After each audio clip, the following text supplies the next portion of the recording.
Ambassador Vijay Thakur Singh, Director General Indian Council of World Affairs, Shri Harshavardhan Shringlaji, G20 Coordinator, Ambassador Gurjit Singh Ji, Shri Dammu Ravi, Secretary Economic Relations, distinguished guests, ladies and gentlemen, I am delighted to join the august gathering today to celebrate Africa Day 2022.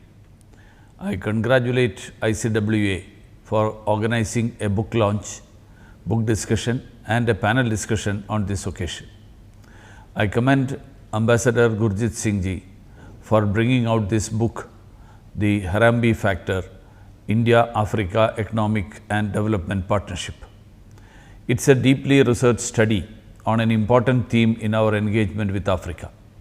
I am confident that this book will be a good resource material for academics and diplomats. ICWA has always played an important role in promoting India-Africa relations. It has made several efforts to enhance the understanding of Africa in India through research, dialogues and conferences. ICWA hosts major conferences both in India and in Africa as part of the India-Africa Forum Summit process. Only last week, the External Affairs Minister Dr. Jaishankar was in ICWA to launch another book discussing India-Africa relations. These two back-to-back events highlight the role that ICWA is playing in advancing our ties with Africa. Africa is celebrated to mark the founding of the Organization of African Unity. It's celebrated across the world, including in India. This year's theme is nutrition. The general objective of the AU Nutrition Year for 2022 is to secure greater political commitment and investment in nutrition to address the ongoing nutrition challenges. The panel discussion on food and health security in Africa, an agenda for India-Africa cooperation, is timely and relevant. Friends, India-Africa relations are deep-rooted and traced back to several millennia. Regular political exchanges at all levels have further strengthened our ties with Africa across all sections. The last 8 years saw intense political engagement between India and Africa with 34 outgoing visits from India at the level of President, Vice President and Prime Minister, and more than 100 incoming visits at heads of state or heads of government and ministerial level. These have reinforced our ties with Africa. To enhance diplomatic engagement with Africa, India has 43 resident missions and 7 consulates in Africa. We endeavor to further enhance our diplomatic presence.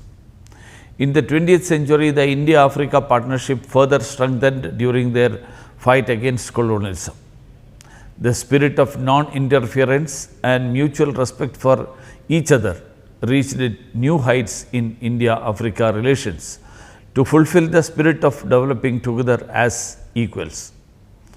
This robust and dynamic relationship has been buttressed with the presence of strong and vibrant Indian diaspora, business community and professionals. The nature of India-Africa bilateral engagement is but diverse, encompassing areas pertaining to education, healthcare, science, technology, infrastructure and capacity building. India's relationship with Africa has assumed greater salience during the COVID pandemic as we stood together to support each other. India dispatched packages of essential medicines to more than 25 countries in Africa to complement the national efforts of the various countries in Africa to combat the pandemic.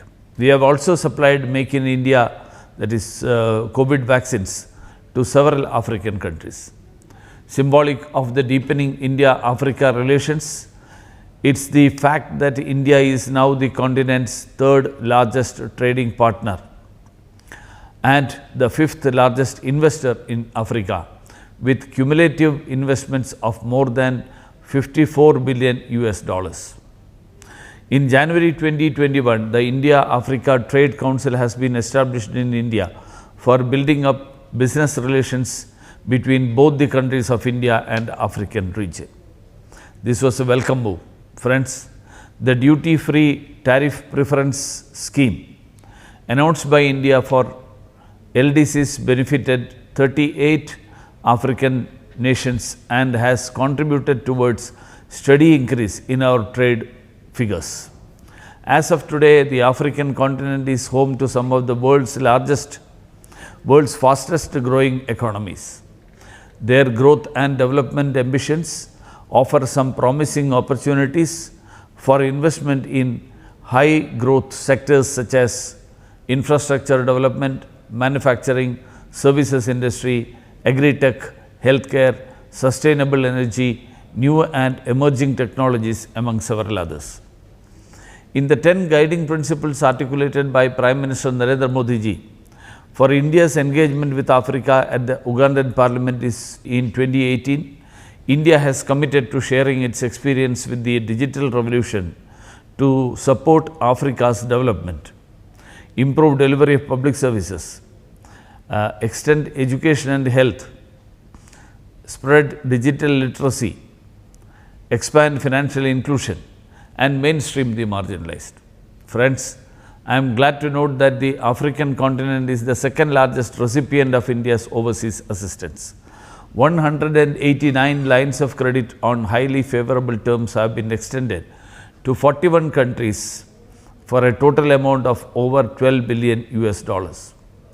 These LOCs cover multiple sectors like power plants, power transmission and distribution networks, railways, roads, ports, agriculture and irrigation, industrial units, food processing units, skill development, etc.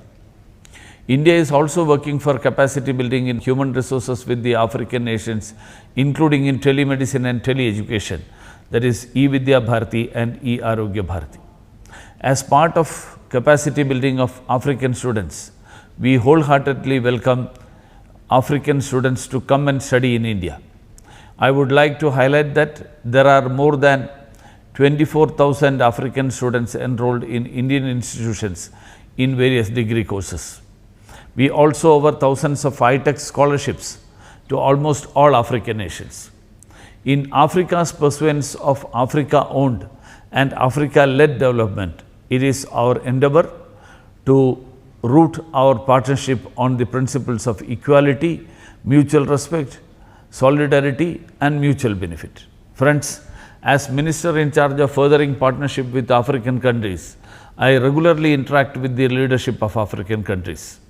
I undertook official visits to 22 countries in Africa in last 3 years and interacted with the leadership as well as Indian community. I also remain in constant touch with the leaders of many other African countries telephonically. I can say with conviction that there is ample scope for expanding our partnership in several fields, including in agriculture, irrigation, education, science and technology, healthcare, and infrastructure. I saw for myself the potential. It is a fact that it has been underutilized.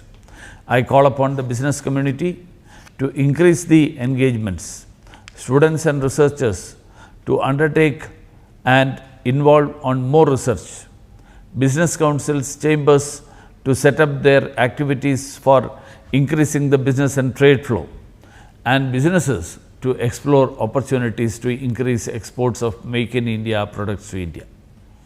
Friends, in conclusion, I congratulate ICWA for organizing this event. I appreciate the African diplomatic community for taking time and joining us at this event. Thank you.